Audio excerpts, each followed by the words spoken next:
For officers Rickman and Mills, abuse of power had become routine. They harassed, threatened, and brutalized without consequence, believing the badge made them untouchable. So when they saw Brianna Freeman, black, alone, and well-dressed, stepping out of a luxury boutique, they didn't hesitate. They assumed she didn't belong, accused her of theft, and slammed her to the ground when she resisted their control. She looked like an easy target. What they didn't know was that her husband, Jalen Freeman, was a Delta Force commander, trained, lethal, and nearby. He saw everything, and when they laid hands on his wife, their authority met its match. They thought it would go the way it always had, but this time, they chose the wrong couple. And now, the Freemans are coming for justice, with the truth, with discipline, and with nothing left to lose. Before we go any further, comment where in the world you are watching from and make sure to subscribe. The afternoon sun bathed Atlanta's Buckhead district in a golden hush, casting long shadows beneath the palms that lined the sidewalks and glinting off the chrome trim of polished SUVs parked along the street. The air was warm and still, heavy with the fragrance of magnolias and the faint scent of expensive colognes, trailing from boutique doors that seemed to open only for a certain kind of customer. Brianna Freeman stepped onto the sidewalk from the cool interior of Levex, one of the city's most exclusive clothing stores, where velvet-lined fitting rooms and quiet, eager saleswomen promised elegance in every seam. She held a slim shopping bag in her left hand and her phone in the other, eyes flicking briefly across the screen to check the time. She smiled when she saw the message, "Circling the block. Be there in 5." She tapped a quick reply, tucked the phone into her purse, and started down the sidewalk with the quiet poise of a woman who belonged, not because of her money or the dress in her bag, but because she had fought hard for this kind of ordinary peace. Her green dress shimmered softly with each step, flowing around her legs, her heels clicking confidently as she walked. A few heads turned. She didn't notice, or pretended not to. Brianna wasn't used to taking time for herself, not really.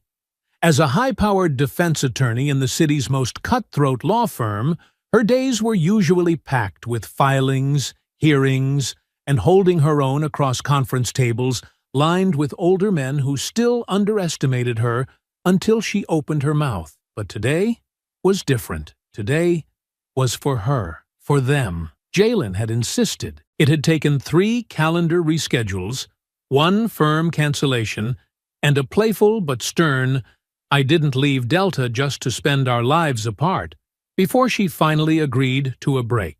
And now here she was, with a soft new dress and a smile that lingered quietly beneath her surface. She reached the corner and paused beneath the shade of a decorative awning. From this spot, she could see a sliver of the main road where Jalen would eventually pull up in their matte black SUV. His taste had always leaned practical, military, clean, silent, efficient. But she had convinced him to add a few comforts. Leather seats, heated steering wheel. It was one of the many things they had learned to meet in the middle on. Their marriage wasn't flashy. It was solid, built on the foundation of shared ambition, trust, and survival. They had both lived through the kinds of storms that left other people hollow. Jalen rarely spoke of his time overseas, but sometimes when the house was too quiet, she could hear it in the way he breathed. And she, too, carried her own shadows. Disappointments, sacrifices, the small daily cuts of being the only black woman in the room, again and again, required to be twice as composed just to be seen as enough. As she stood by the awning, waiting, she noticed it again. That shift, the subtle change in air that black women in America were trained to feel. Attention, not loud or obvious, but there all the same. A passing glance held too long. A security guard inside the boutique who had lingered a little too close as she paid, pretending to tidy the jewelry case. The way the 2 women leaving the cafe across the street had looked her up and down, not out of admiration, but calculation.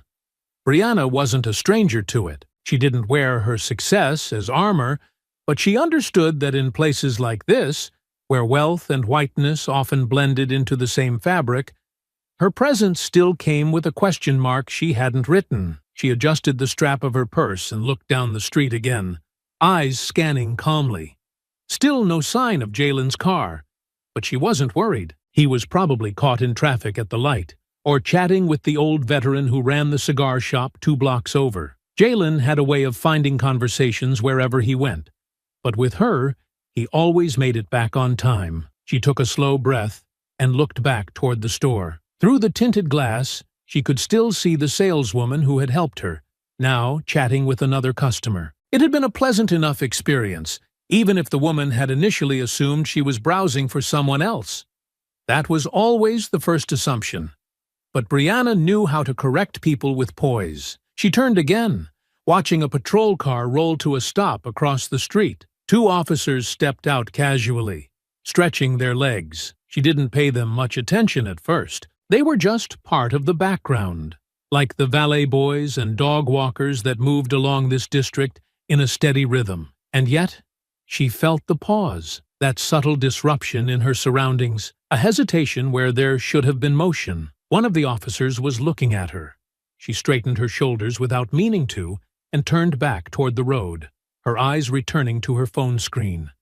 Still no new message, but her fingers hovered for a moment. Her instincts, not loud yet, but alert. She knew the way a gaze could follow too long, and she knew what it could mean when attention shifted from curiosity to entitlement. Still, she told herself, it was just another quiet day.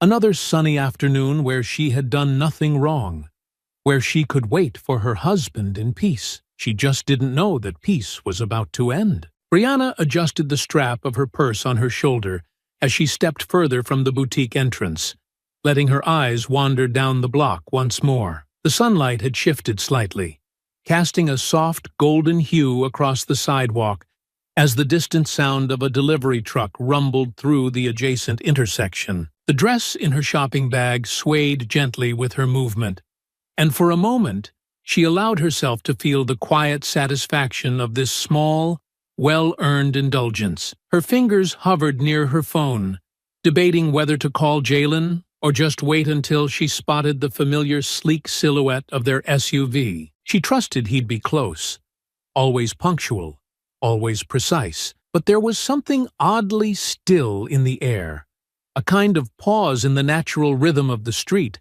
that made her glance over her shoulder. Behind her, across the street, 2 police officers stood by their cruiser with the relaxed posture of men who didn't need to hurry. One was older, broad and square-shouldered, his expression unreadable beneath the shadow of his cap. The other, younger and leaner, leaned against the hood of the car, his gaze flickering up briefly from a phone in his hand. She didn't recognize them, nor did she particularly care to.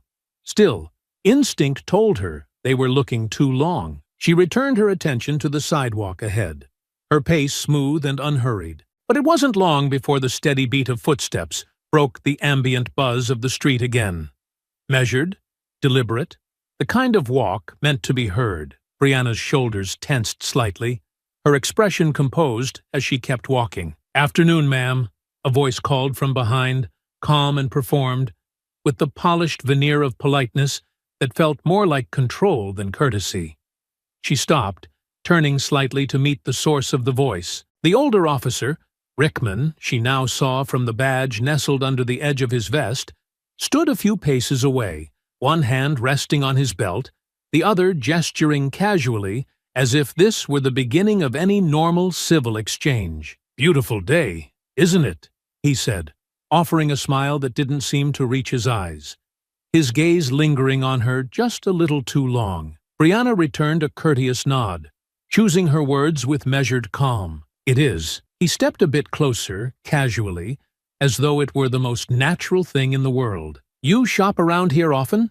he asked, nodding toward the bag at her side, his voice low and conversational, though the undercurrent of something else, curiosity, entitlement, was already sliding beneath the surface. "From time to time," she replied, adjusting her posture slightly. Not defensive, just firmer. "Levex," he continued, tilting his head as if to study her more closely. "Nice place." That's where you were just now, right? Not too many folks walk out of there with something in hand, especially looking like that. The way he said it, lightly, with a forced air of charm, made her pulse tighten. She forced a neutral tone. Yes, I made a purchase. Looks like you made the place look better walking out than it did when you walked in, Rickman added, eyes scanning her figure with open boldness now. Gotta say, that dress does wonders for your shape. I'm meeting someone, she said, no longer playing along. So, I'll be going. Rickman let out a short chuckle, gesturing toward the sidewalk ahead of her. We can walk with you. Make sure you stay safe. Plenty of eyes out here, but not all of them friendly. Mills, his partner, finally approached from behind, saying nothing, but standing close enough to make his silent presence feel like another wall closing in. He avoided Brianna's eyes, his posture unsure, his hands twitching at his sides. Rickman grinned. You don't need to be in such a rush. Man like that ought to be lucky to have a woman like you. I said I'm meeting my husband, she repeated, slower this time, more pointed. And I'm not interested in conversation. Rickman raised his eyebrows, feigning offense, though his smile never fully faded. Whoa now, didn't mean to step on any toes. You don't have to get defensive. You followed me. You're making comments about my body, and you're standing far too close for comfort. That's not a conversation. Well, maybe I just appreciate confidence, Rickman replied, folding his arms.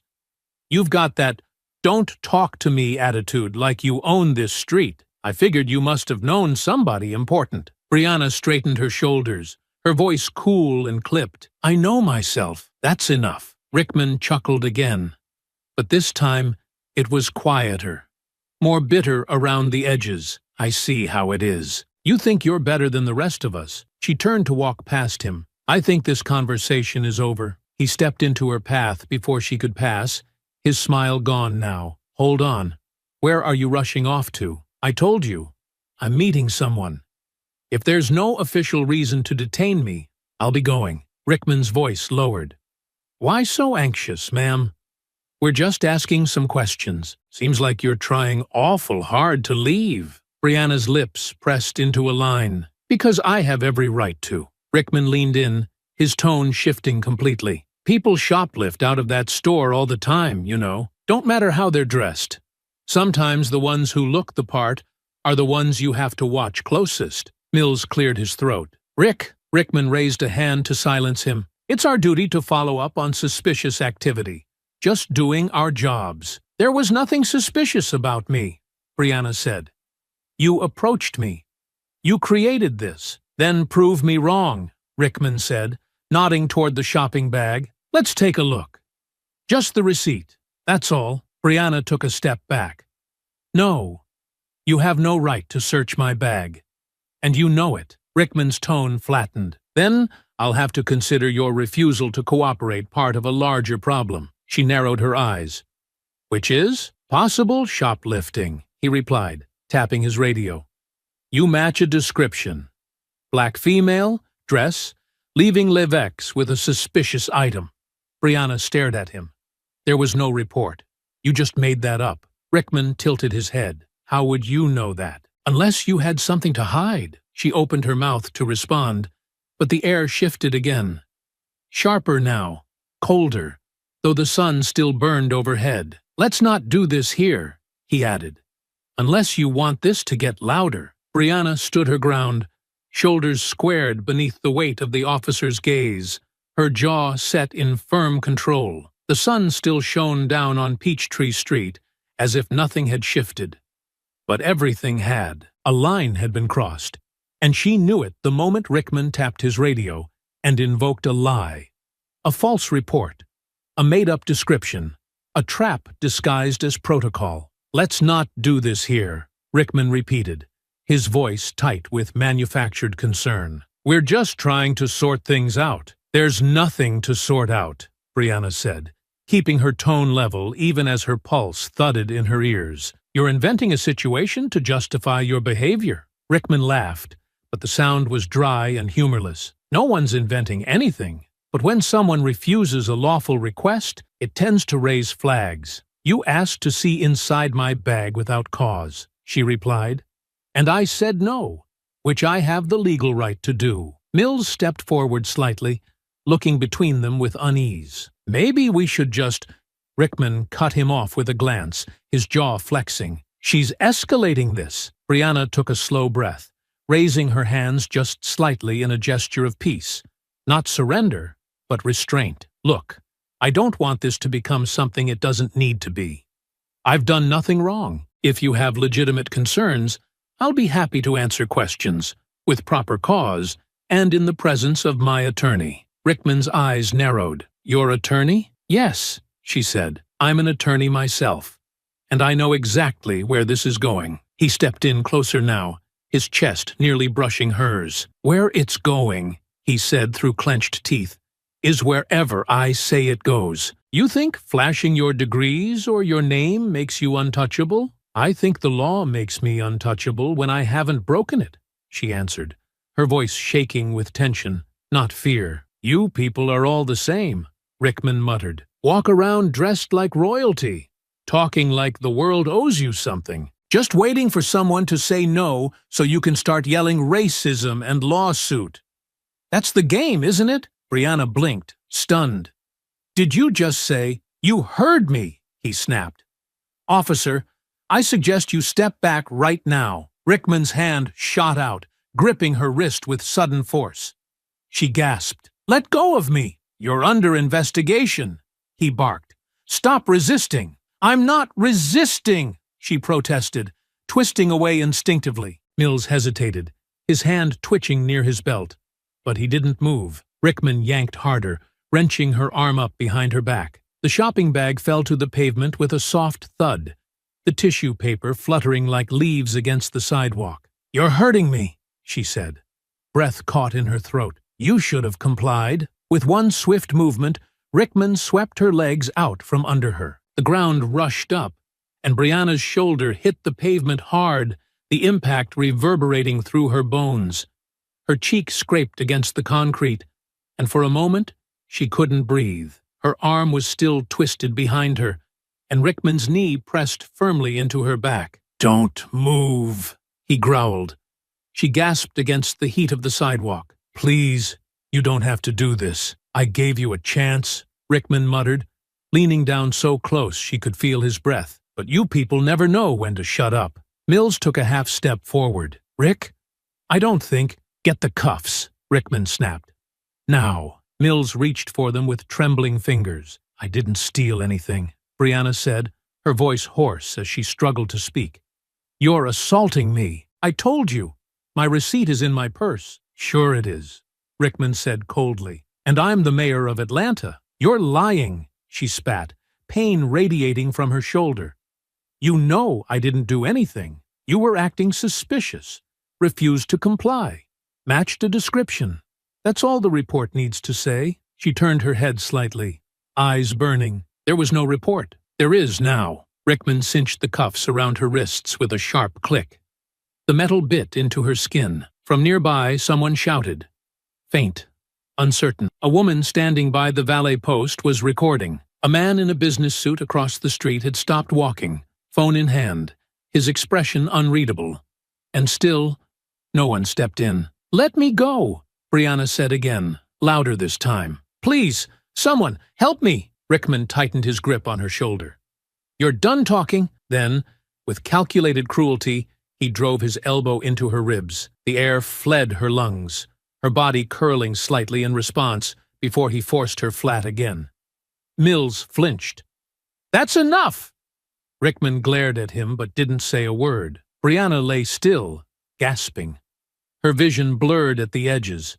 The moment dragged, long, humiliating, and raw. The hot pavement scorched her skin through the fabric of her dress, and the taste of blood had begun to rise faintly in the back of her throat.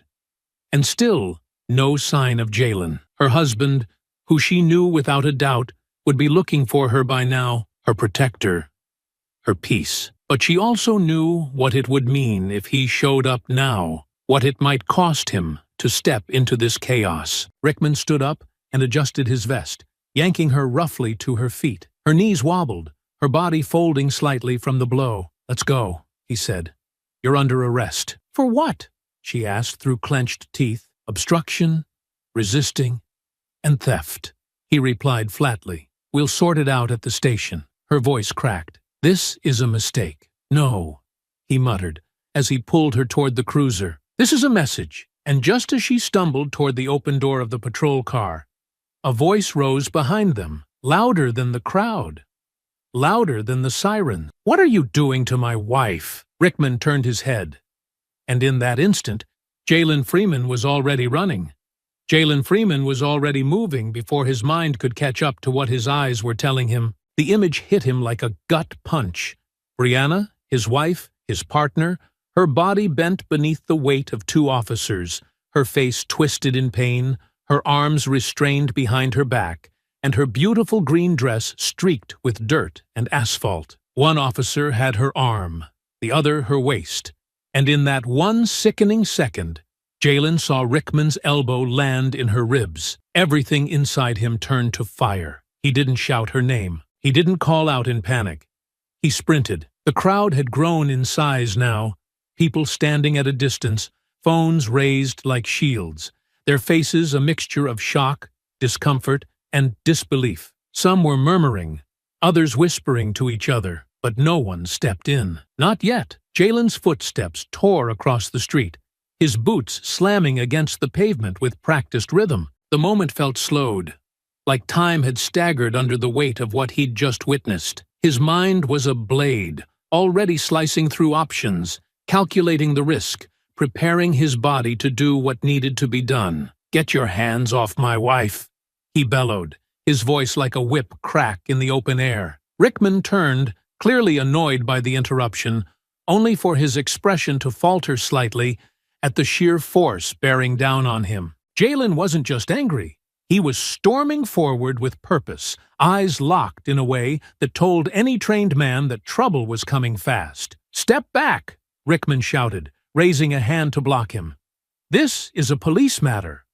"She's not resisting," Jalen growled, closing the distance in 3 long strides. "I saw you hit her." Mills reached for his belt, his hand brushing the hilt of his baton, but his nerves betrayed him. His body wasn't prepared for what came next. Rickman stepped forward, attempting to chest Jalen back. "You need to back off now, or—" Jalen moved.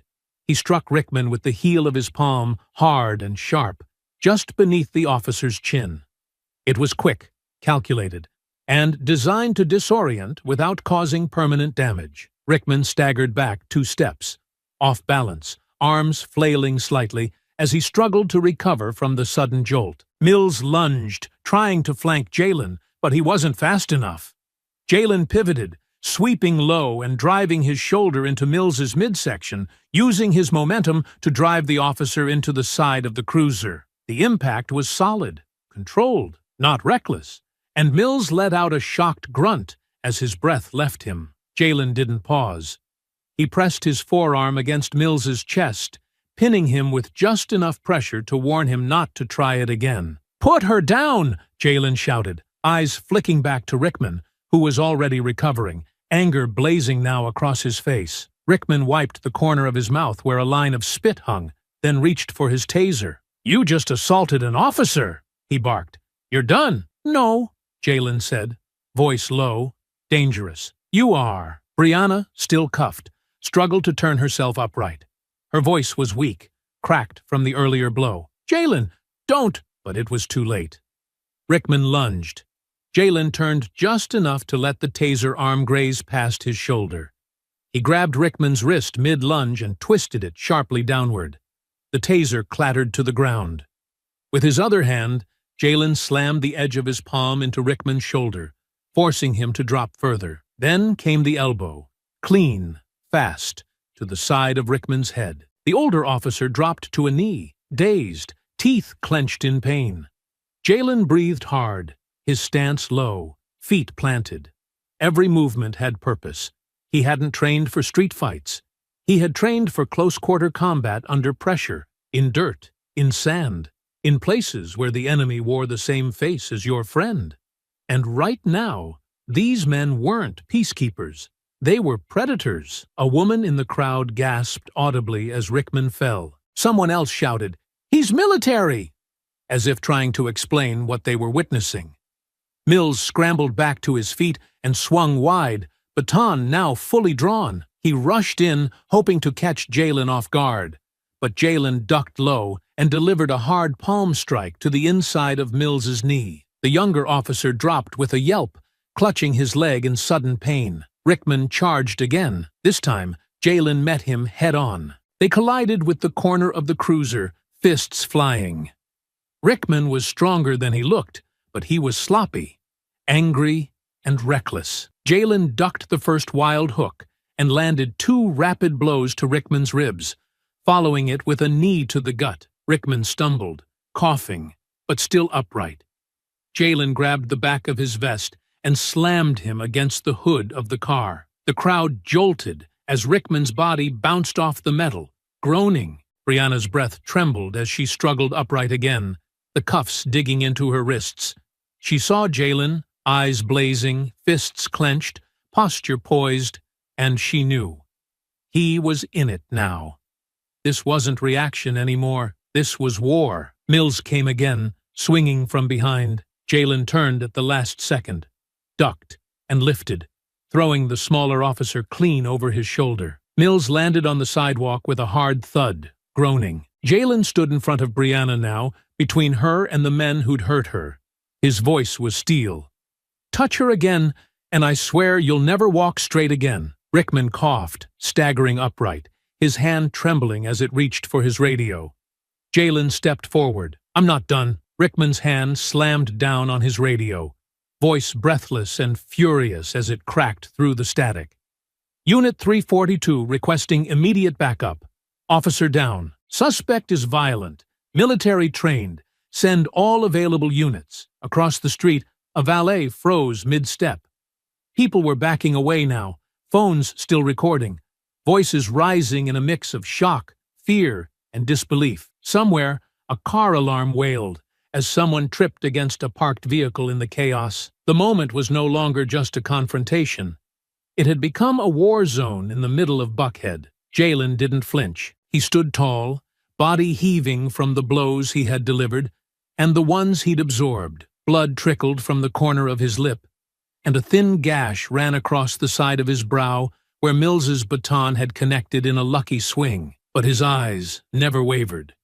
His body remained locked in a stance bred from years of conditioning. Solid, balanced, lethal. Rickman didn't wait for the backup he'd called for. Pride and rage had taken hold. He lunged again, this time going for Jalen's midsection, trying to tackle him to the ground in a desperate show of brute force. Jalen dropped his weight back, bracing himself, then twisted sideways, allowing Rickman's momentum to carry them both into the open street. They hit the asphalt hard, shoulders slamming into the pavement, grunts tearing from their chests. Rickman landed a punch, square across Jalen's jaw. The hit stunned him for a half-second. His vision blurred, and his head snapped to the side. The taste of copper bloomed in his mouth. Rickman took the moment to grab a handful of Jalen's shirt collar and yank him halfway up. "Think you're tough, boy? You're just another angry—" The rest of the sentence never came. Jalen's head snapped forward, smashing into Rickman's nose with a brutal crack. Blood sprayed instantly, and the officer let out a howl, falling backward, clutching his face. Jalen rolled to his feet, wiping the blood from his lip with the back of his hand, the metallic taste still sharp on his tongue. His face was calm, terrifyingly so, and behind his eyes burned a fire that would not go out until Brianna was safe. Mills charged him from behind, this time not holding back. He swung his baton in a wild arc aimed for Jalen's ribs. It landed. Jalen gasped, doubling slightly as the pain ignited along his side, but he didn't fall. Instead, he pivoted, catching Mills's arm before the second swing could land. With one hand gripping the wrist and the other locking under the elbow, Jalen turned his hips and forced the joint in the opposite direction. Mills screamed. The baton dropped. Jalen didn't hesitate. He swept Mills's legs out and drove him to the ground, pinning him with one knee on his back. He looked down at him, panting.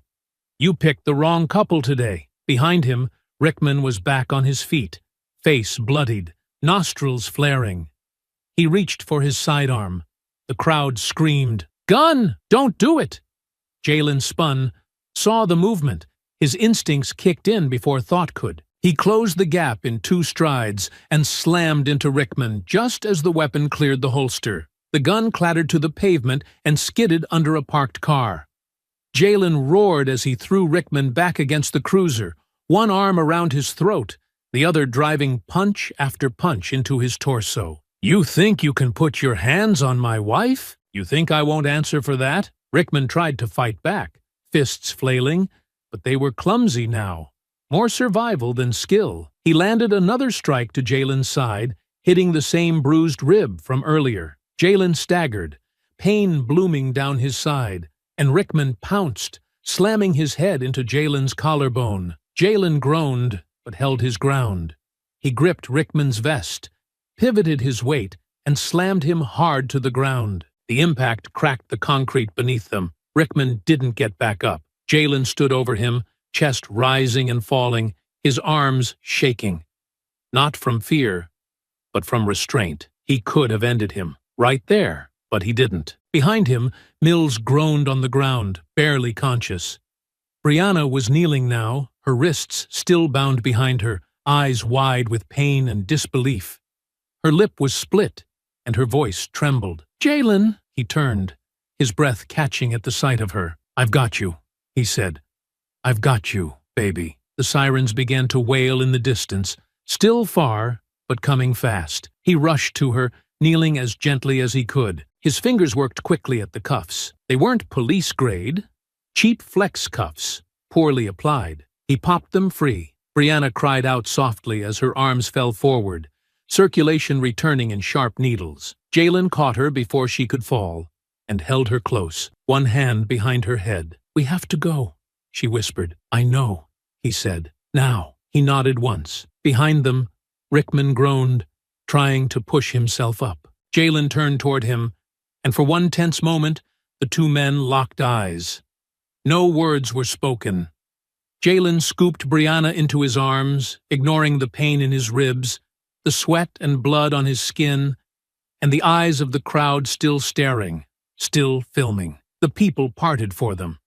No one moved to stop them. As they disappeared into the alleyway behind the boutique, tires screamed at the end of the block. The hunt had begun. The sirens tore through the silence like claws raking across glass, splitting the quiet hum of the city with urgency and fury. They echoed through alleys and over rooftops, bouncing off polished storefronts and narrow brick corridors, as if the entire city had been given a single command: hunt. Jalen gripped Brianna's hand firmly, not just to guide her, but to keep her grounded. Her steps were uneven at first, her body still rattled from the assault, her mind trying to keep pace with the present after the chaos had ruptured every sense of peace they'd known. He moved with practiced urgency, his eyes constantly scanning their surroundings, calculating every angle, every blind spot, every shadow that might hide danger or escape. The sharp pain that radiated from his side where the baton had landed earlier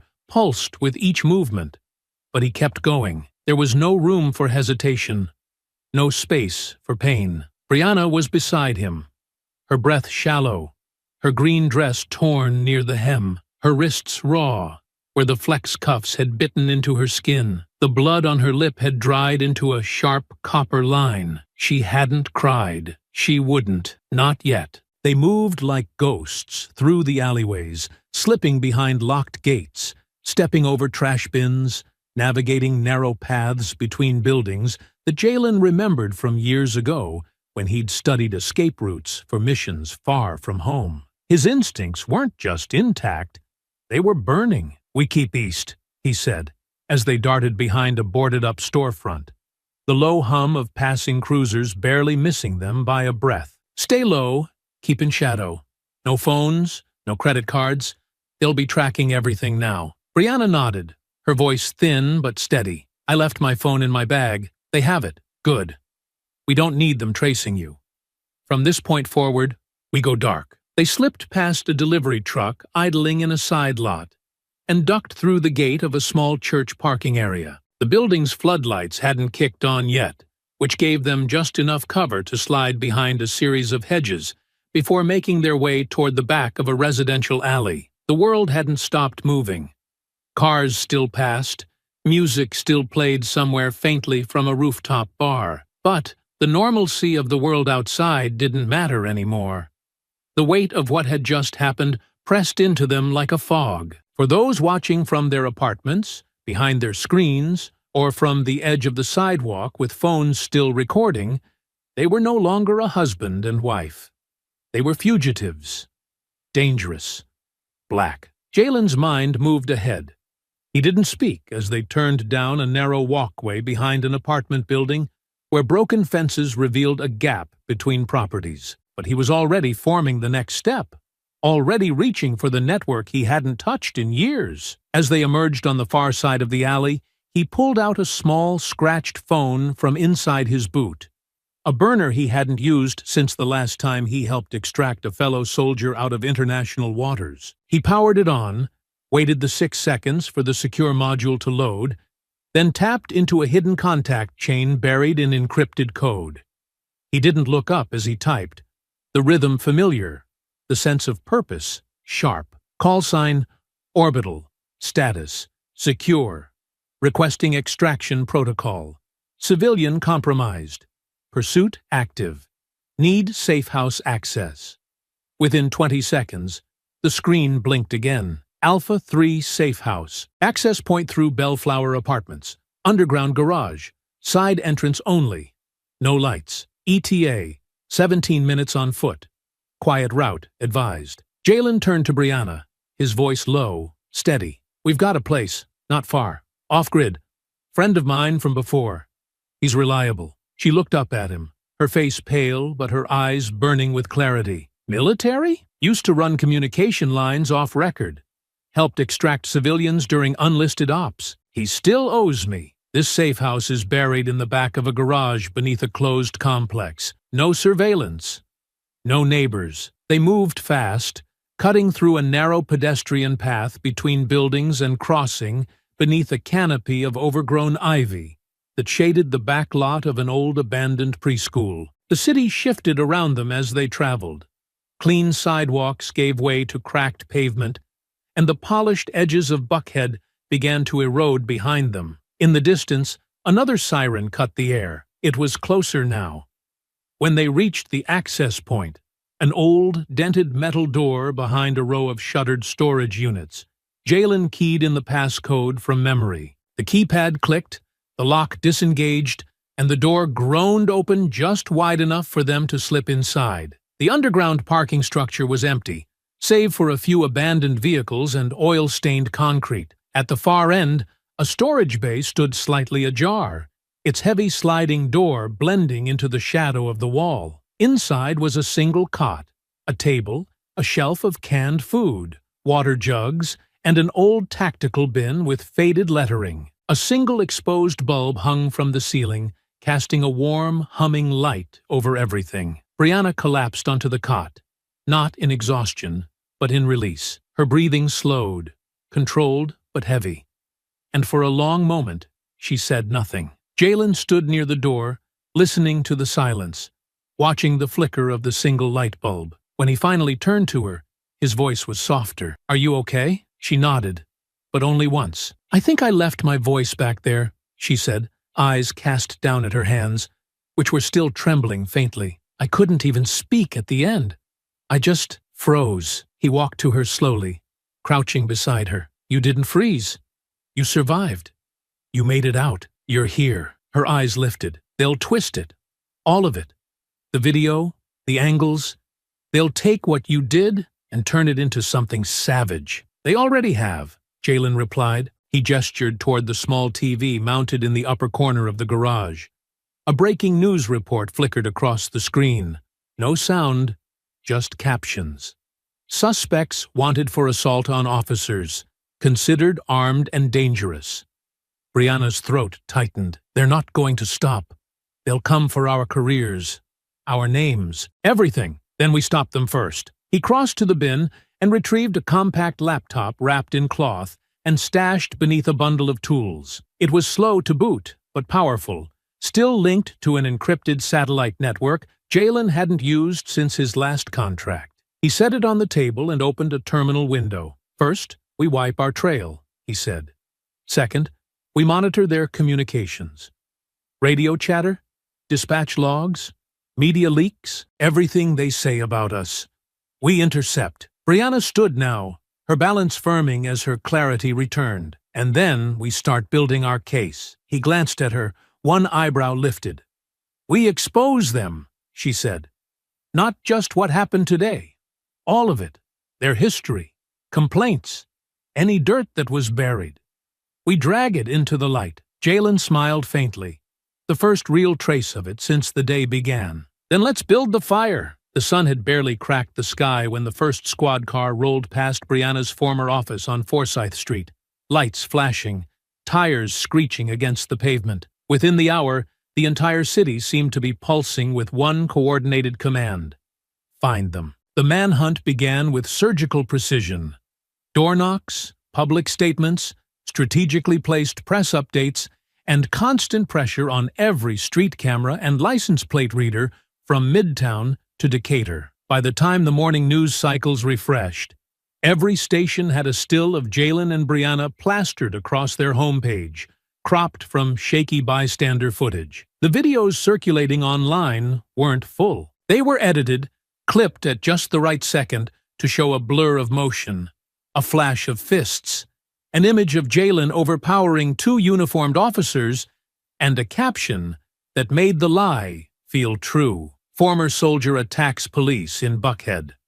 Wife accomplice. In every grocery store, every gas station, every downtown cafe with a wall-mounted TV, their faces glared back in frozen frames, framed by words like fugitive, hostile, and armed. The footage never showed Brianna pinned to the ground, never showed the moment Rickman's elbow struck her ribs, or the way her voice broke when she tried to say she was a lawyer.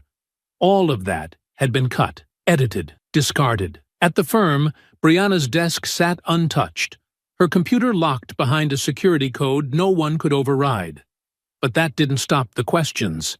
HR was called into emergency meetings. Partners whispered in closed-door rooms, wondering how this could be happening. A junior associate was pulled aside for questioning, asked if she'd ever seen Brianna behave erratically. Another was grilled on whether Brianna had expressed any political opinions that might seem extreme.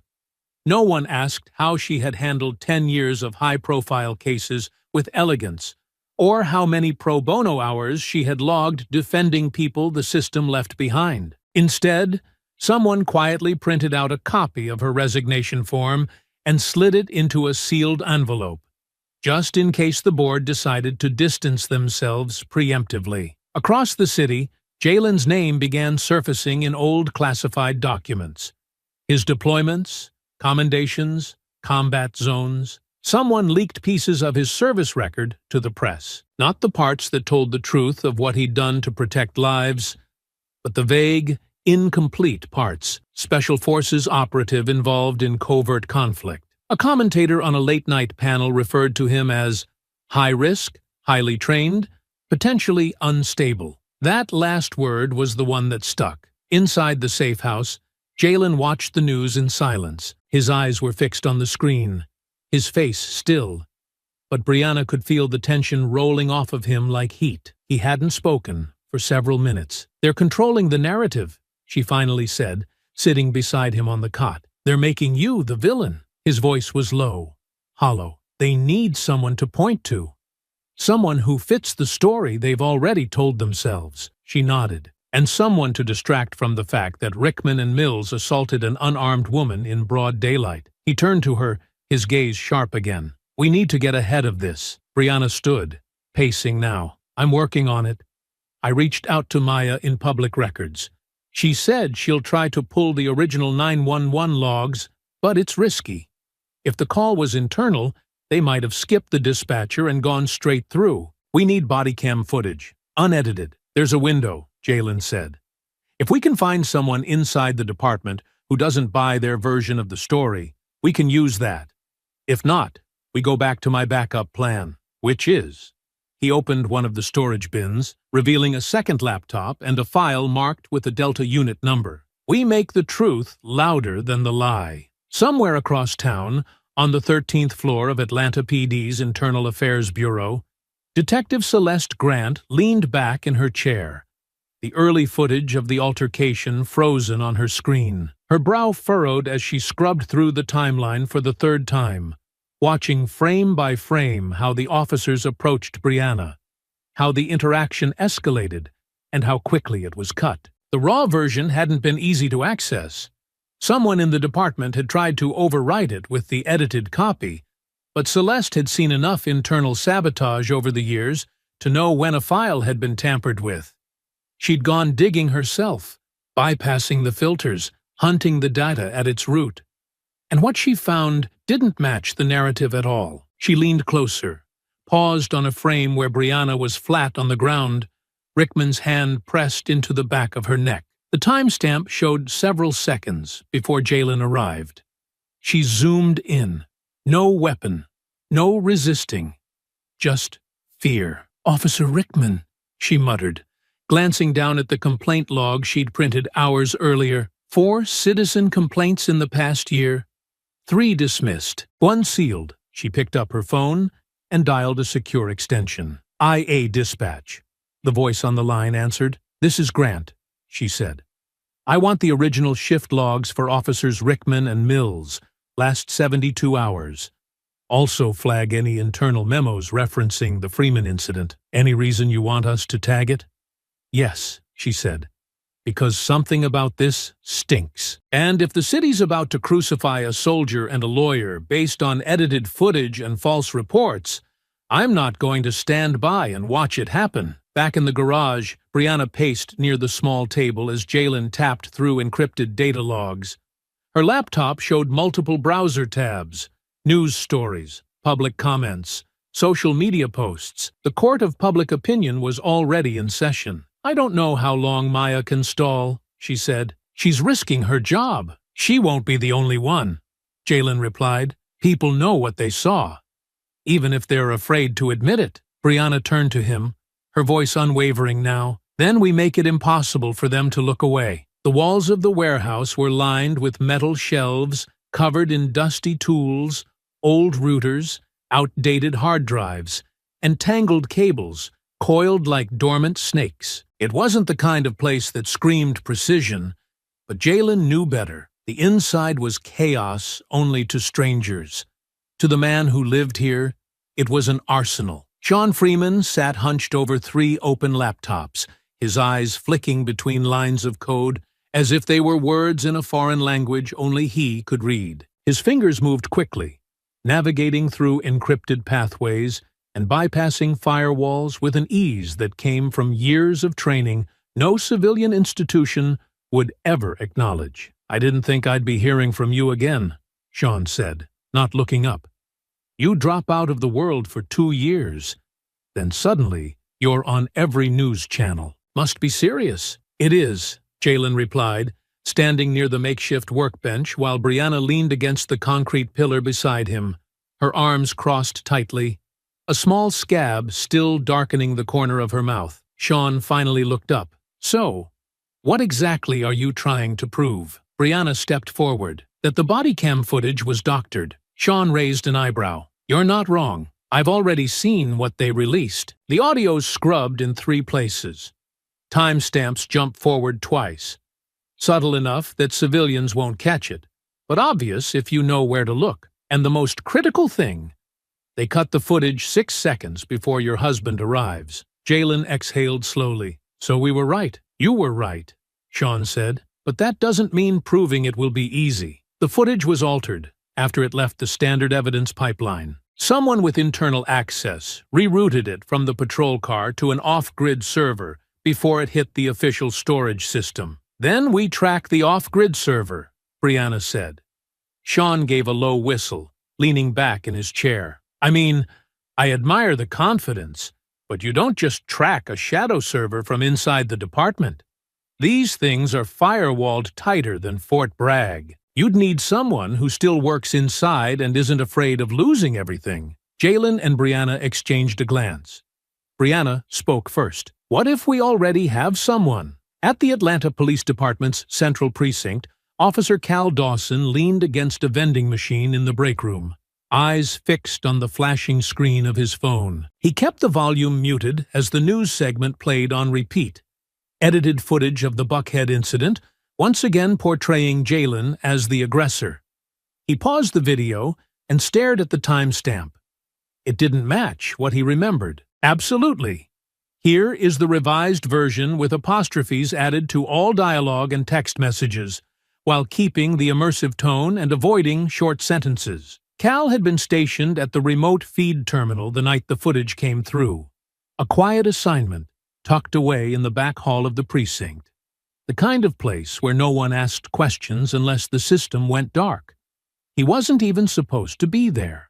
Not officially. His regular rotation had ended an hour earlier, but Officer Lenz had begged him to swap shifts so he could catch his daughter's recital. Cal had said yes without thinking, just like he always did when people assumed he had nowhere else to be. That night had been slow. Boring, even. The feed was lagging, the database overloaded with backlogs from body cams across the city. He was helping another tech clear out corrupted files when the screen flickered, just once, and a fresh feed landed in the review queue. He hadn't expected anything serious.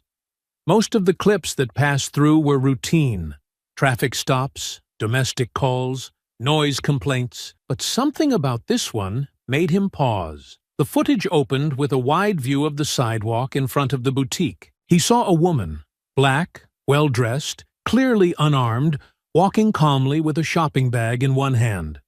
Two officers approached from the side, both white, both grinning like they already knew how it would go. Cal didn't recognize the woman at first, not until the camera angle caught her face and he realized she was a lawyer. He'd seen her on the city newsletter. Something about a civil rights panel. Then Rickman grabbed her wrist. The bag fell from her hand, landing on the concrete with a muffled thud. She stepped back, clearly startled. Her mouth moved, words forming without panic, just confusion. A plea, maybe. A question. But then Mills stepped in, his hand already reaching for cuffs. That's when she screamed. Loud and sudden. Not from pain, but from fear. From the sheer weight of disbelief that it was actually happening. Cal had watched the footage twice, frozen in his chair as the seconds unfolded. The second time, he leaned forward, eyes narrowed, replaying the exact frame when she hit the pavement, her head bouncing once against the curb. There was no resistance, no threat, no call for backup, just aggression, calculated, clean. And then the screen blinked. The file was gone. Just like that, overwritten, replaced by a corrupted placeholder that looped a static-filled snippet from another unit's traffic stop. No trace, no archive, like it never existed at all. He didn't say anything. Not that night, not the next morning. He just carried it around in his chest like a lead weight, hoping someone else had seen it too. That maybe it would show up again. That maybe, just maybe, there had been some misunderstanding. But the days passed, and the silence stretched. Then came the press conference. The footage they released showed only a brief altercation. Blurry, distant, out of context. The news anchors parroted the department's version. The suspect had resisted arrest. The male suspect had assaulted officers. The narrative was clean, rehearsed, airtight. Cal sat at his desk with the screen muted, watching his superiors lie without flinching. That night, his phone buzzed. An unknown number. The message was short. You saw it. We know. You can't ignore this. He stared at the screen for a long time, the glow of it painting his hands in cold light. His heart pounded as he scanned the empty break room. Coffee stains dotted the table beside him, the vending machine humming in the corner like nothing had changed. He set the phone down slowly, resting both hands on the table. He didn't recognize the number, but the message felt surgical, precise. Whoever sent it wasn't guessing. They knew. He picked up the phone again and typed back, his fingers unsteady. "I'm not a part of this. I don't want to be." The reply came almost instantly, as if they'd been waiting for him to break. "Then meet us. Help us fix it." He didn't move for a long time, just stared at those words while the world outside the precinct continued spinning, unaware. The voices of other officers echoed faintly from the hall. Someone was laughing near the stairwell. A door slammed 2 rooms over. His thumb hovered above the screen. He thought about the woman in the footage, Brianna, about how fast it had all happened, about how easy it was to destroy someone with a badge and a lie. He exhaled once, slow and tight, then typed back, "When and where?" Back at the warehouse, Jalen leaned over Sean's shoulder as a map of internal server routes loaded onto the screen. Brianna stood beside them, arms folded, her eyes focused. "The internal video storage pipeline has a gateway node here," Sean said, pointing to a red cluster near the precinct's administrative wing. "But the secondary signal got hijacked and rerouted through an access point reserved for internal reviews. You'd need a key code with command access." "Someone had help," Brianna murmured. "Or someone was ordered to do it," Jalen added. Sean spun his chair slightly to face them. "If you're serious about going after this, you'll need 3 things. 1, a full chain of custody for the footage, which means someone inside willing to testify about what they saw before the edit. 2, the original footage, or a fragment that wasn't scrubbed. And 3, proof of misconduct from the officers involved." "We're working on all 3, Brianna said. "Cal Dawson saw the footage before it was replaced. He just agreed to meet." Jalen glanced at her. "You trust him?" "No," she said, "but I believe he's scared, and fear makes people honest." Sean stood and crossed to the corner, opening a black case the size of a briefcase. Inside was a recording device no larger than a paperback, an untraceable field recorder designed to intercept and store any digital or audio input. "Take this with you," he said. "If he says anything useful, we log it." Jalen took the device without a word. As they prepared to leave, Sean pulled Jalen aside. "You're really doing this? Going head-to-head with the entire department?" "We don't have a choice." Sean's voice dropped. "You're not just going to burn the system. You're going to make enemies who never stop looking." Jalen's expression didn't waver. "Then let them come." Outside, the sky was deepening into violet, the city lighting up with the hum of another restless night. Somewhere inside those towers and concrete walls were the men who had tried to bury the truth. Now, Brianna and Jalen were digging it back out, piece by piece. The air inside the warehouse had shifted since Cal's message came through. It wasn't tension, it was clarity. A shared purpose had settled over the group like the final click of a locked chamber. Jalen stood over the table, arms folded, watching the encrypted message scroll to its end. Brianna sat beside him, back straight, her laptop screen open to the list of formal complaints she'd compiled against Rickman and Mills over the last 2 hours. None of them had stuck, but together they painted a story. Across the room, Sean hunched over his rig, fingers dancing across the keyboard as he encrypted another chain of files into cold storage. Every image, every frame, every audio byte pulled from internal logs and security feeds now lived inside a set of air-gapped drives he had sealed into a lead-lined case beneath the floor hatch. "I'll keep it all here," he said without turning. "Untraceable. Not even satellite can sniff it out." Jalen stepped over. "And if something happens, then it's rigged to go live," Sean replied. "Auto-dump to 3 independent press contacts and a whistleblower archive overseas. No redactions, no edits. Their truth dies with me. Ours lives on." Brianna let out a quiet breath, absorbing the weight of that backup plan. She had trusted evidence all her life. Facts, logic, testimony. But this was the first time she'd ever seen the system that held it manipulated so deliberately. The law alone wouldn't save them. The truth had to be engineered to survive the storm. A new alert blinked on Sean's screen. Cal Dawson had arrived. He stepped in through the side door, his expression taut beneath the brim of his patrol cap. He wasn't in uniform, but his posture still held the discipline of the badge. His hands fidgeted once near his jacket pocket before he tucked them into his sides. "I don't know how long I can stay," he said. "You stayed this long," Jalen replied. "That means something." Cal hesitated, then pulled a flash drive from his pocket and handed it to Sean. "I pulled this before the review server wiped it. It's not full video, just the segment from the feed router.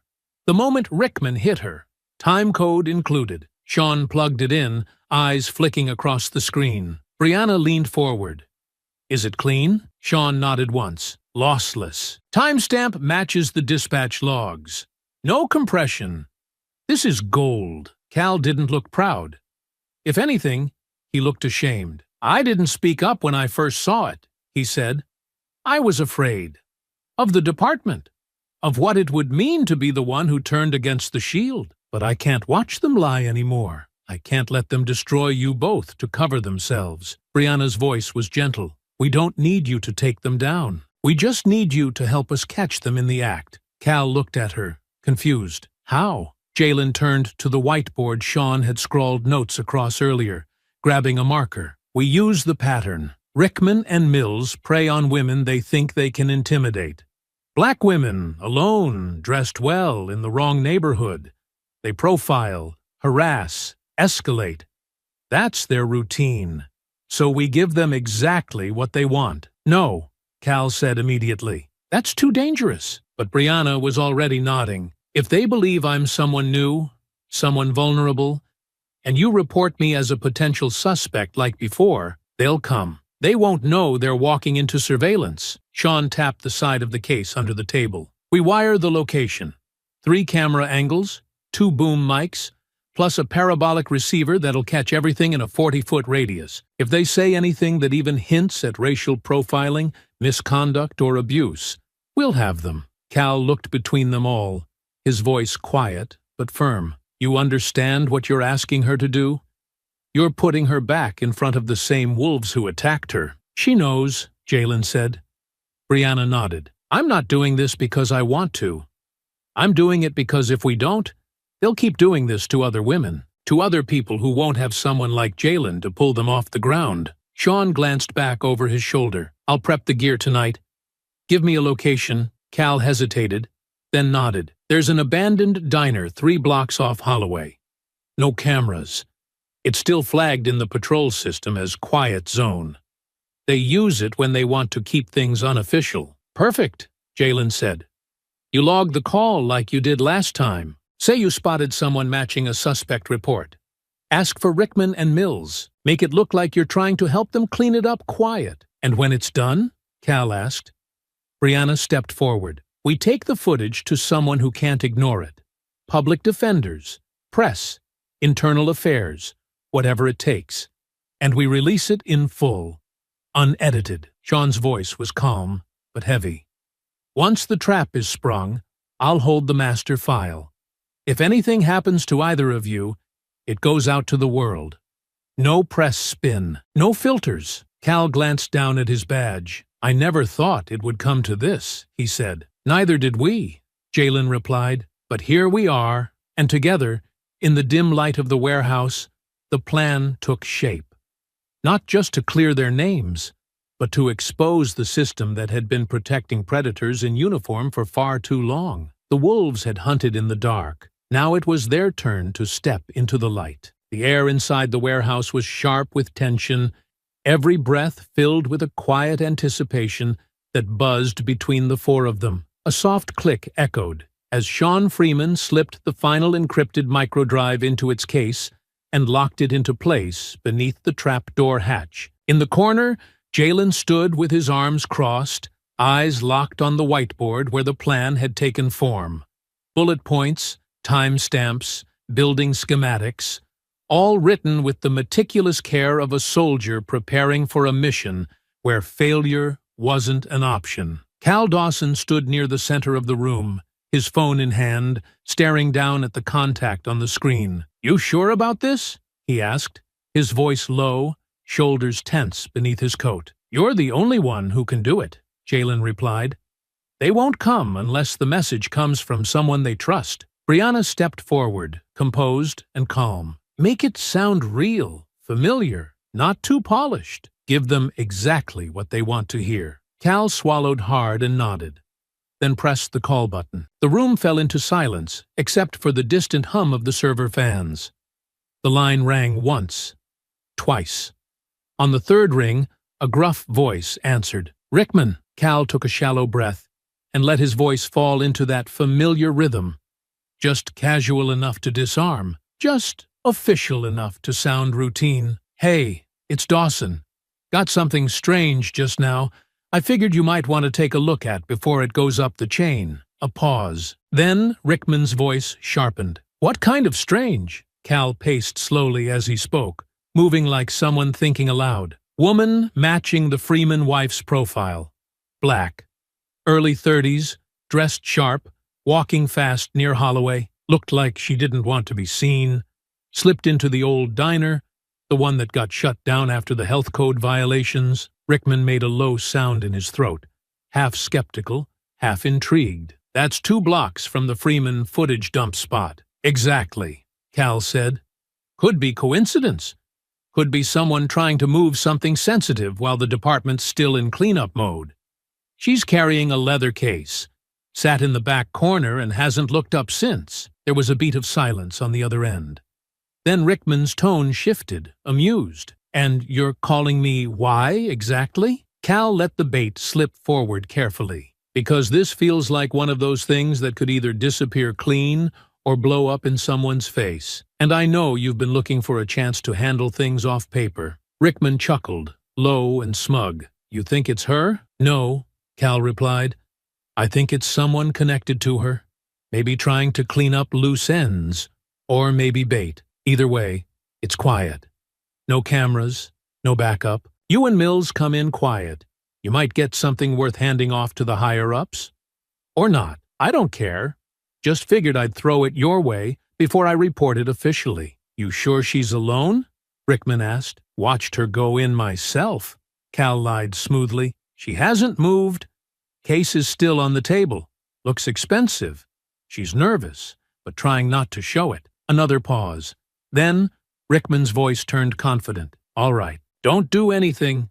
We'll be there in 20. He hung up. Cal lowered the phone slowly and turned to face the others. "They're coming." The diner was dark and hollow, stripped of its old furnishings and left with only shadows and dust for company. But the bones were still there.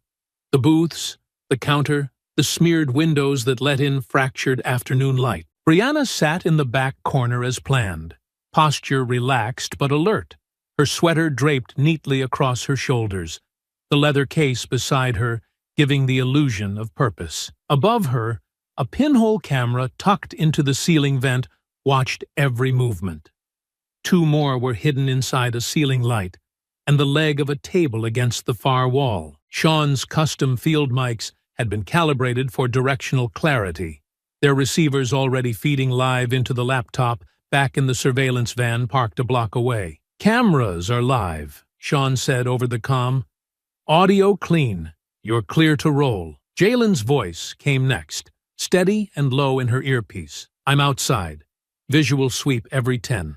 I've got you." Brianna said nothing. She sat still, breathing in slow rhythm, eyes flicking occasionally toward the door, then returning to the worn leather strap of the case at her side. Her palms rested open on her lap. She didn't have to fake the tension in her stomach. She just had to wait. The cruiser arrived exactly 18 minutes later, pulling up without headlights, tires whispering over gravel. Rickman stepped out first. The corners of his coat tugged down with self-importance. Mills followed, slower, shoulders hunched. "Looks like she's still inside," Rickman muttered, glancing toward the diner. "You see the case?" "Yeah," Mills said quietly. "Right on the table." Rickman smirked. "Bet it's nothing. But let's have a little fun before we call it in." They entered the diner without drawing their weapons. This wasn't that kind of encounter.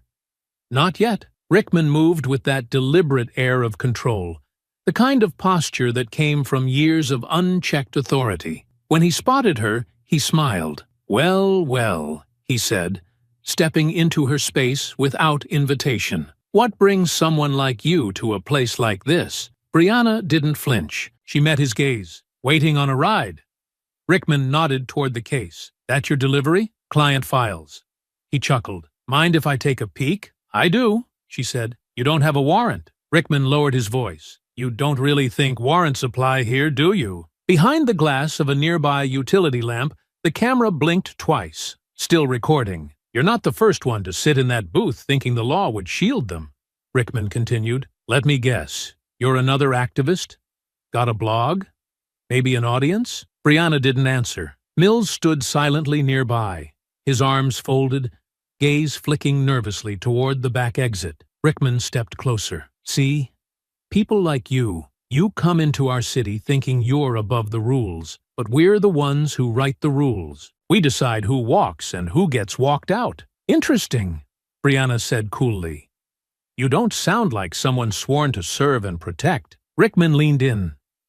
Protect who? People like you? You think I didn't know the kind of trouble you and your husband would bring the second I saw you two in that shop? His voice dropped lower. You weren't supposed to fight back. You were supposed to fold. Disappear, like the rest. Then, a voice cut through the silence behind him. You just admitted it all. Rickman froze.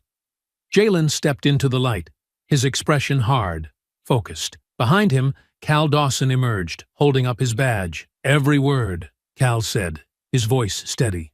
All recorded, all stored, all time-stamped. Rickman's mouth opened, but no words came.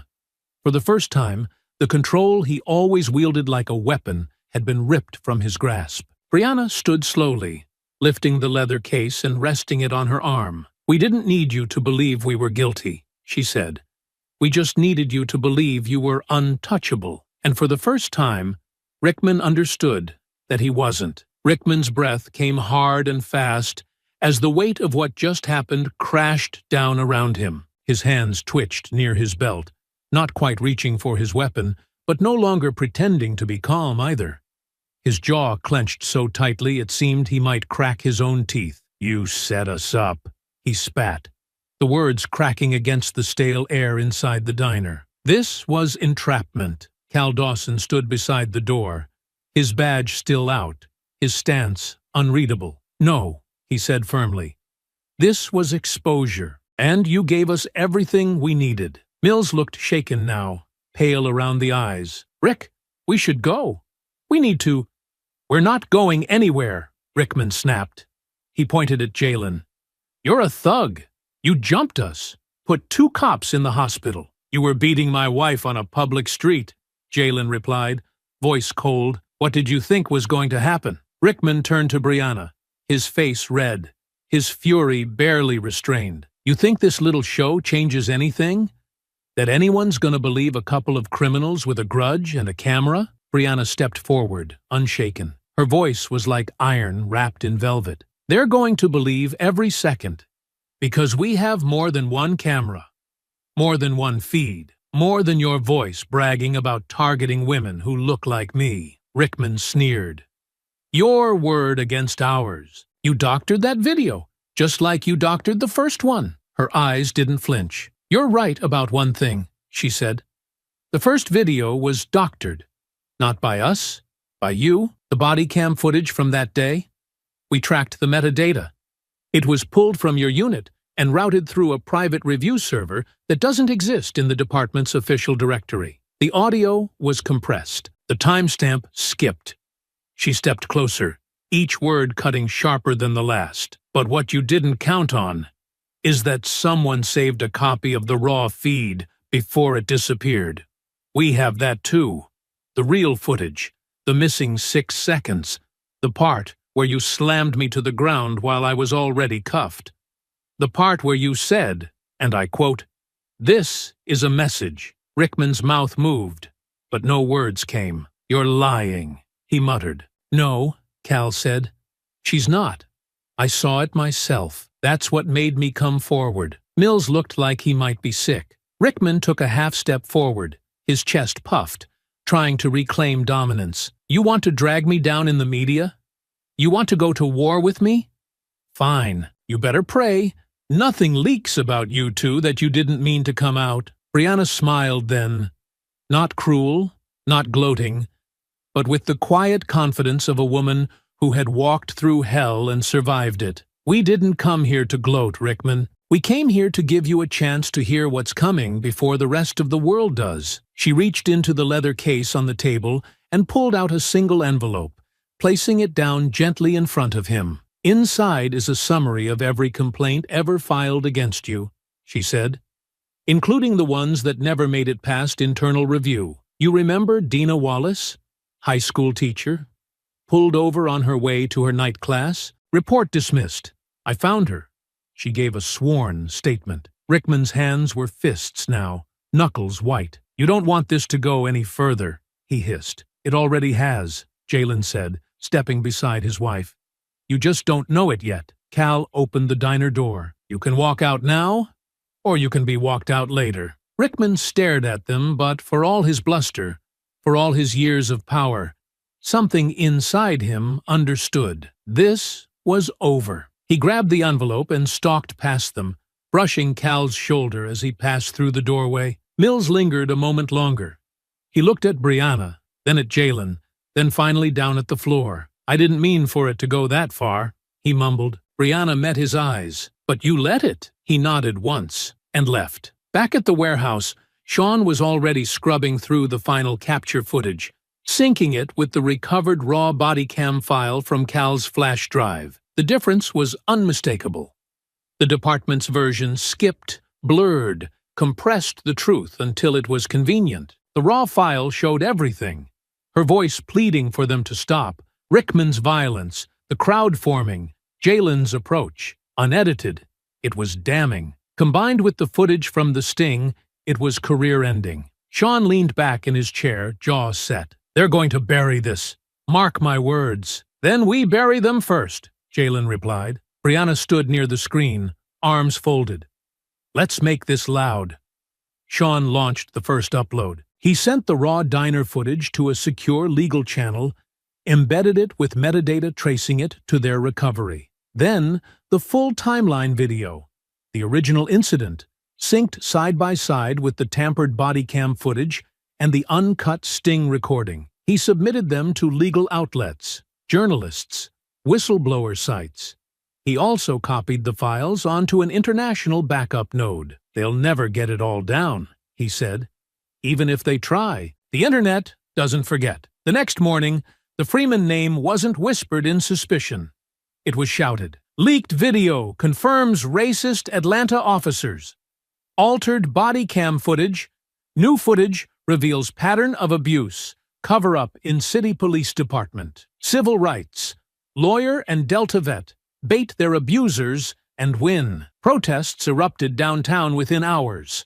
Public defenders called for an independent investigation. Civil rights attorneys filed emergency injunctions. And by nightfall, Rickman and Mills were both suspended without pay, pending criminal charges. Internal Affairs had no choice but to act. Too many people were watching.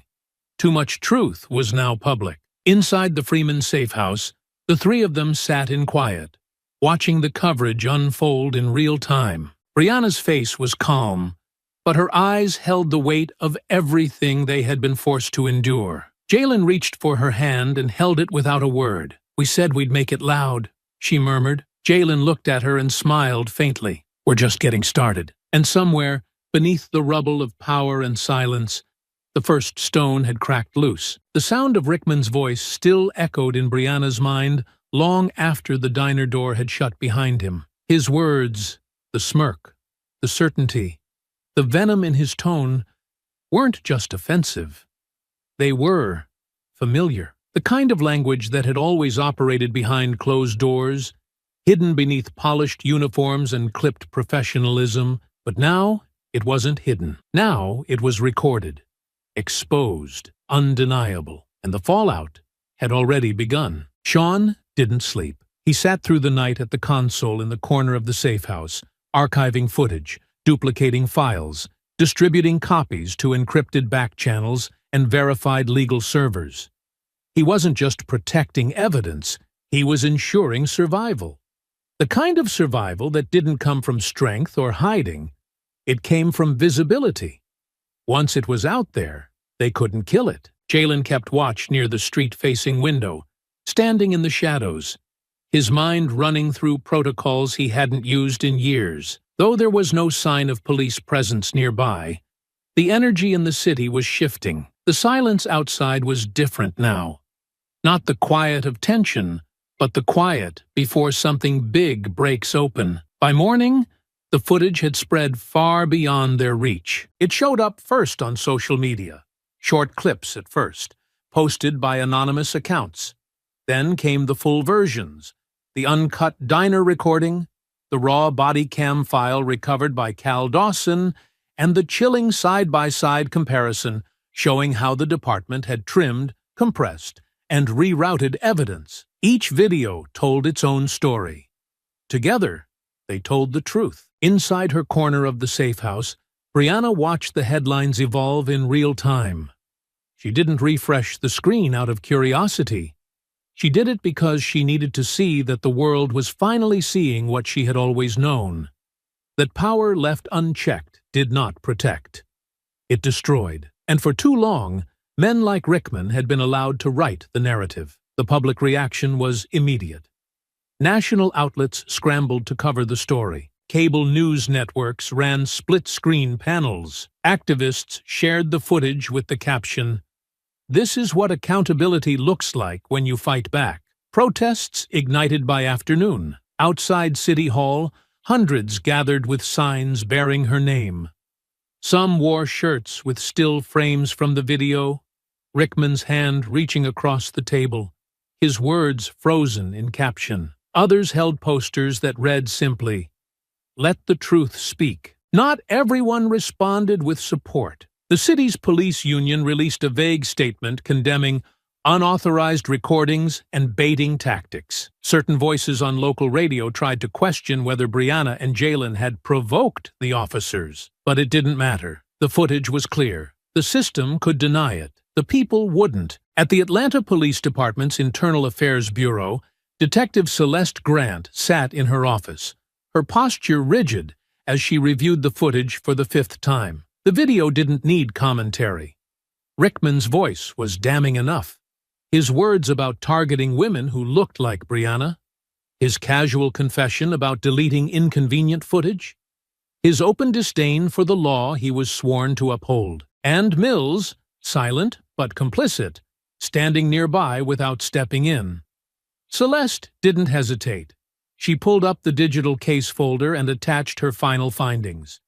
She submitted a formal request to place both officers on indefinite suspension pending criminal review. Then she walked the report straight to the commissioner's office and placed it on his desk without a word. Across the city, other institutions were waking up too, some in shame, others in self-preservation. Brianna's law firm had been watching the story unfold with growing discomfort. In the weeks following her detainment, they had quietly suspended her, citing the need to investigate conduct after she'd been arrested. But now, with her name appearing on every major outlet alongside headlines praising her bravery and discipline, that decision had become a liability. Inside the firm's glass conference room, senior partners reviewed a drafted apology. It had been rewritten 3 times. Finally, one of them stood and read it aloud without emotion. "We deeply regret our initial response to attorney Brianna Freeman's detainment. Her actions were not only justified, they were courageous. Our failure to stand by her at the time does not reflect the values we claim to uphold. We offer our public apology and full reinstatement." The statement was released online within the hour. Brianna received it on her phone, but didn't respond. She had already moved on in her mind. Apologies after public shame weren't apologies. They were damage control. That same afternoon, Jalen received a message on his encrypted line. The contact was listed only as Echo, a name he hadn't seen since his last classified op overseas. The message was brief.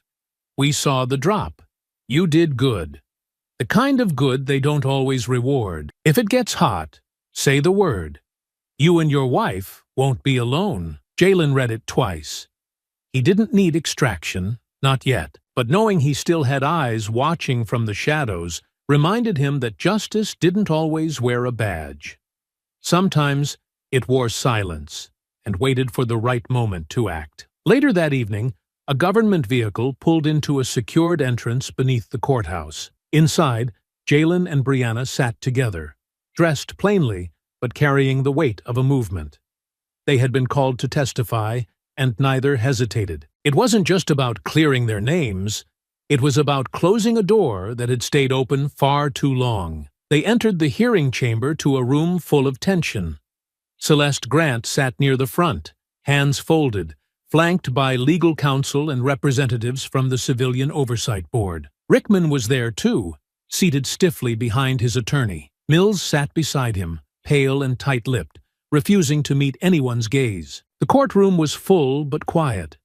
The air was heavy, the kind of stillness that feels like it might crack from the weight of what hasn't been said. Along the back wall, members of the public, press, and city officials watched with careful eyes. Everyone knew the stakes. Everyone knew what this day meant. Brianna was called first. She stood slowly, smoothing the front of her blazer as she approached the witness stand. Her heels clicked steadily against the polished floor. She did not tremble. She did not blink too much. She took her oath with a clear voice and met the prosecutor's gaze head-on. When asked what happened, she didn't begin with the diner, or the sting, or even the arrest. She began with the sidewalk. "The first time they saw me," she said, "I was walking out of a store. I had just finished buying a dress for an anniversary dinner. I wasn't loud. I wasn't suspicious. I was just there, and that was enough." The room held still as she recounted how Rickman and Mills approached her with false politeness that quickly turned invasive, how they called her aggressive when she said no, how they accused her of stealing, how the handcuffs bit into her wrists while strangers walked by and did nothing. She described the moment her body hit the concrete, how her breath had left her lungs, how her voice had cracked when she tried to ask why. "They treated me like I was a problem, not a person, not a lawyer, not a woman, just a problem." The defense objected once, overruled. When the footage from that day played, the real footage, the one Cal Dawson had risked everything to preserve, it was met with a deep, collective silence. The clip filled the screen above the judge's bench. The original body cam angle, shaky but uncut, showed Rickman slam Brianna to the ground after she had already been cuffed. The sound of her voice, calm, clear, pleading, cut through the courtroom like a blade. Then came the diner footage. Every word Rickman said, every arrogant smirk, every casual confession. The entire room heard him speak with complete confidence about how body cams could be used or buried depending on the story you want to tell. They heard him call Brianna another mouthy little girl. They heard him say, the law worked for people like him, not her. When the video stopped, no one spoke. Not right away. Then Rickman's attorney stood, desperate to regain control, calling the footage an ambush, questioning the ethics of a staged encounter. That's when Brianna stood again. "Staged," she said, stepping forward.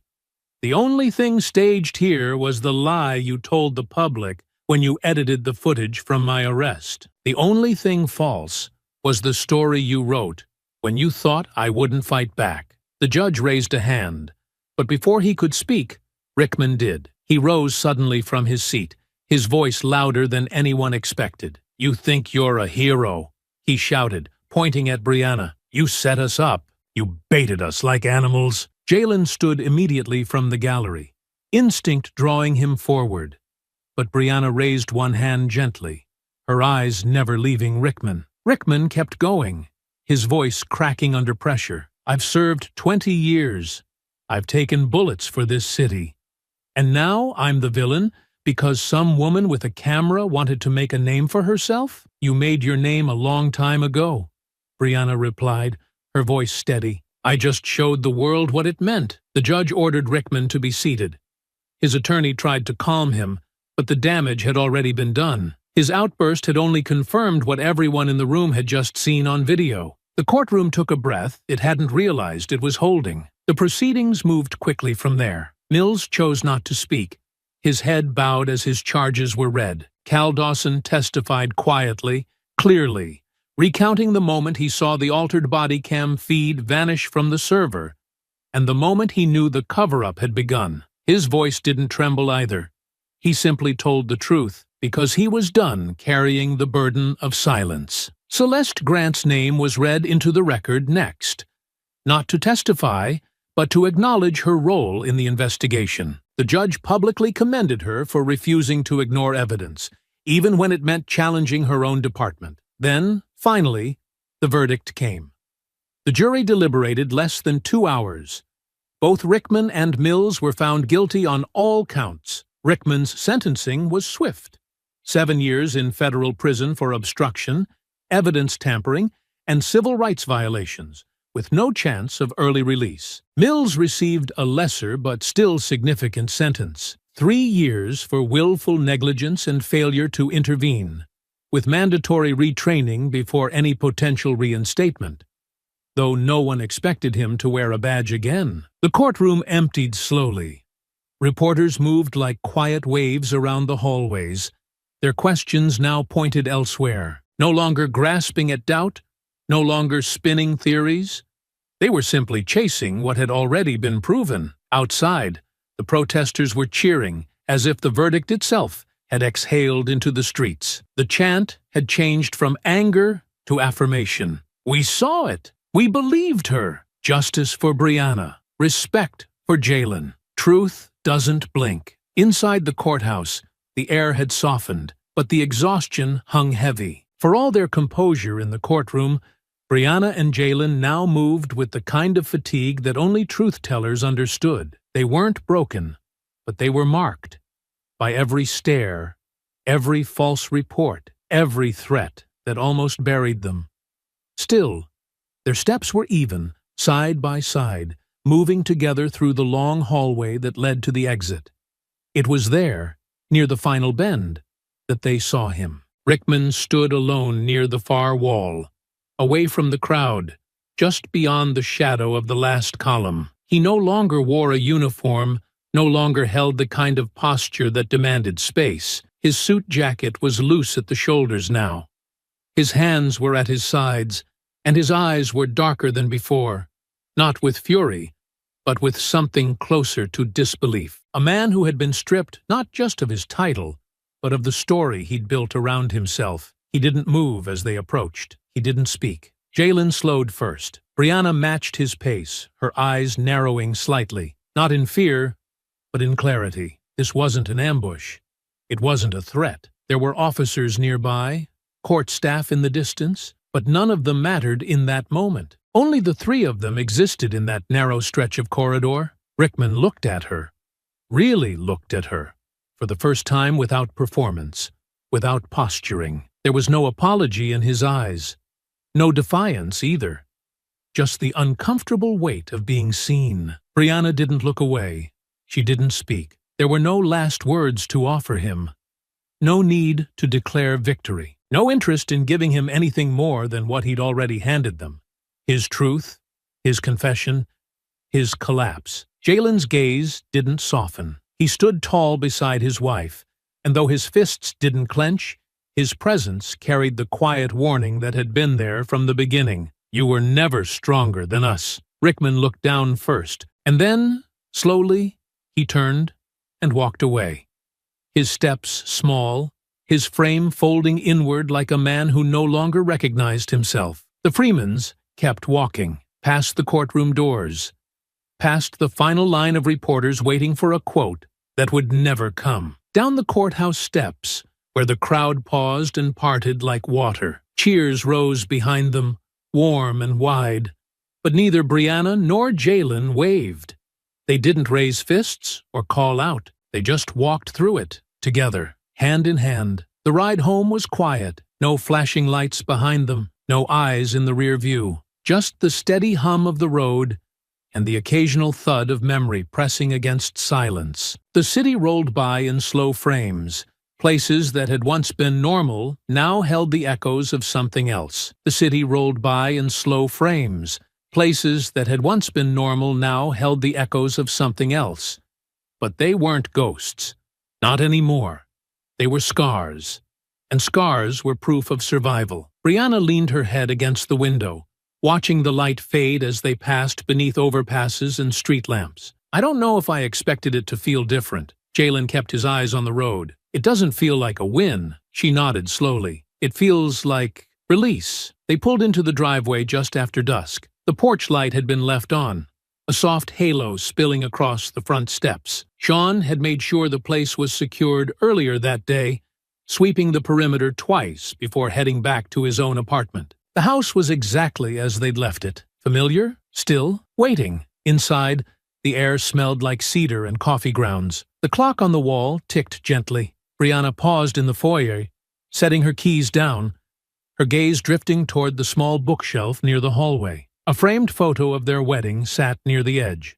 Crooked, but unbroken, she reached out, straightened it with one hand, and smiled faintly. Jalen came up behind her, wrapping an arm around her waist.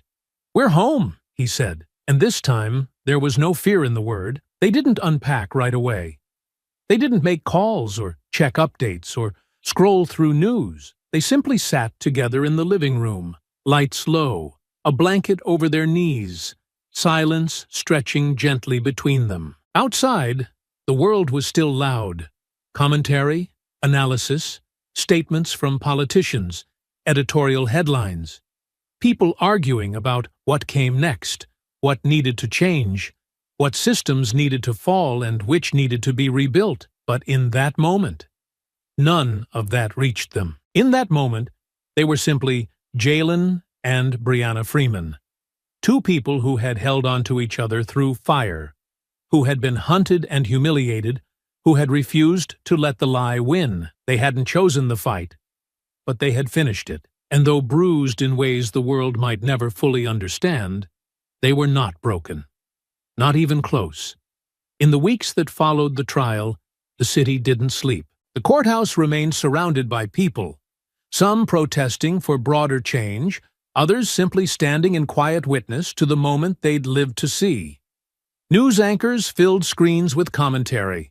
Lawyers and activists debated reforms on morning shows, and elected officials scrambled to prove they had always been on the right side of history. But in the Freeman home, where the weight had been carried far longer than the public had realized, things moved differently. Brianna didn't celebrate. Neither did Jalen. There were no victory parties, no media appearances, no interviews in front of the camera. They had fought for their names, for their lives, and for each other. Not for recognition, but for peace. And now, with the trial behind them and the truth out in the world, they turned inward, not to retreat, but to rebuild. Outside their door, the city kept talking, but inside, they were silent in a way that felt sacred. It was the silence of relief, of stillness, of mourning spent not looking over their shoulders. The silence wasn't empty. It was full, with breath, with safety,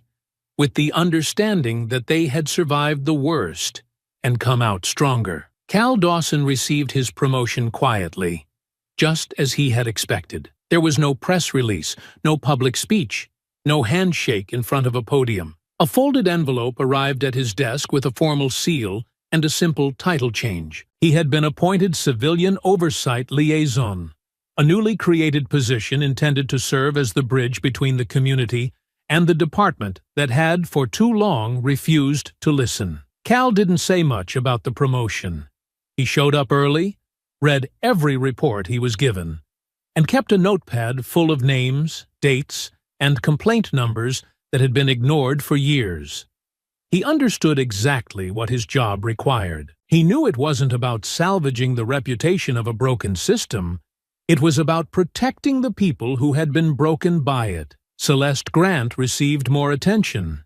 She was publicly honored by the city for her role in the Freeman investigation, praised by civic leaders and community groups for her refusal to look away when the truth became inconvenient. But she didn't linger in the spotlight. She declined most interviews, ignored the attention, and stayed focused on the work. When the mayor's office invited her to accept a commendation, she attended only because she wanted to speak. Standing at the podium, looking out at a room full of people who had either fought with her or tried to discredit her, she didn't talk about herself. She talked about the Freemans. "This wasn't a system correcting itself," she said. "It was two people forcing accountability where it didn't want to exist. We owe them more than words.